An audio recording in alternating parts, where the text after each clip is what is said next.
ഇന്ത്യയിൽ നിന്നുള്ള മാങ്ങയുടെ ഇറക്കുമതി വിലക്കി ജപ്പാൻ. മാമ്പഴങ്ങൾ കേടുകൂടാതെ സൂക്ഷിക്കുന്നതിനും കീടങ്ങളെ അകറ്റുന്നതിനും ഇന്ത്യയിലെ പ്ലാന്റുകൾ സ്വീകരിക്കുന്ന സുരക്ഷാ പ്രക്രിയകളിൽ വീഴ്ച കണ്ടെത്തിയെന്ന് ചൂണ്ടിക്കാട്ടിയാണ് ജപ്പാന്റെ നടപടി. ഈ വർഷം ആദ്യം നടത്തിയ പരിശോധനയിൽ ഇന്ത്യയിലെ കേന്ദ്രങ്ങളിൽ കീടനിയന്ത്രണ നടപടികളിൽ ഉദ്യോഗസ്ഥർ വീഴ്ചകൾ കണ്ടെത്തിയതിനെ തുടർന്ന് ജപ്പാൻ ഇന്ത്യയിൽ നിന്നുള്ള മാമ്പഴ ഇറക്കുമതി നിർത്തിവച്ചു. നിർണായകമായ വേനൽക്കാല മാമ്പഴ സീസണിൽ കയറ്റുമതി തടസ്സപ്പെടുകയും അൽഫോൺസോ, കേസർ, ലാംഗ്ര, ബംഗനപ്പള്ളി തുടങ്ങിയ പ്രീമിയം ഇന്ത്യൻ ഇനങ്ങളെ ബാധിക്കുകയും ചെയ്തു. 2 പതിറ്റാണ്ടിനിടയിൽ ആദ്യ നിയന്ത്രണമാണിത്. പഴങ്ങളിൽ വരുന്ന ഈച്ചയുടെ ആശങ്കയെ തുടർന്ന് ജപ്പാൻ നേരത്തെ ഇന്ത്യൻ മാമ്പഴങ്ങൾ നിരോധിച്ചിരുന്നു. എന്നാൽ ഇന്ത്യ ചികിത്സാ പ്രോട്ടോക്കോളുകൾ ശക്തിപ്പെടുത്തിയതിനു ശേഷം 2006 മാത്രമാണ് ആ നിയന്ത്രണങ്ങൾ നീക്കിയത്. ഇപ്പോൾ ഇന്ത്യൻ മാമ്പഴ കയറ്റുമതി രാജ്യത്തിന്റെ കർശനമായ സസ്യാരോഗ്യ മാനദണ്ഡങ്ങൾ പാലിക്കുന്നുണ്ടോ എന്ന കാര്യത്തിൽ ജാപ്പനീസ് അധികൃതർ വീണ്ടും ആശങ്കയുന്നയിച്ചു.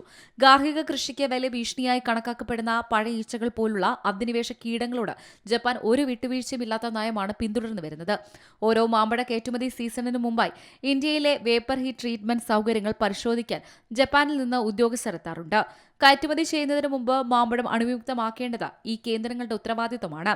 കീടങ്ങളെയും പഴയ ഈച്ചയുടെ ലാർവകളെയും കൊല്ലുന്നതിനായി മാമ്പഴങ്ങളെ നിയന്ത്രിത ചൂടും ഈർപ്പവുമുള്ള വായുവിൽ തുറന്നുവെക്കുന്ന ഒരു രാസവസ്തുരഹിത പ്രക്രിയയാണ് VHT. ഇരു രാജ്യങ്ങളും തമ്മിലുള്ള കയറ്റുമതി കരാർ പ്രകാരം ഈ ചികിത്സ നിർബന്ധമാണ്. ഈ വർഷത്തെ പരിശോധന മാർച്ചിൽ ഉത്തർപ്രദേശിലെ റഹ്മാൻപൂരിലുള്ള VHT സൗകര്യത്തിൽ നടത്തി. റിപ്പോർട്ടുകൾ പ്രകാരം ഹ്യൂമിഗ്രേഷൻ, അണുനാശിനി നടപടിക്രമങ്ങൾ എന്നിവയുമായി ബന്ധപ്പെട്ട് പോരായ്മകൾ ജാപ്പനീസ് ഉദ്യോഗസ്ഥർ കണ്ടെത്തി.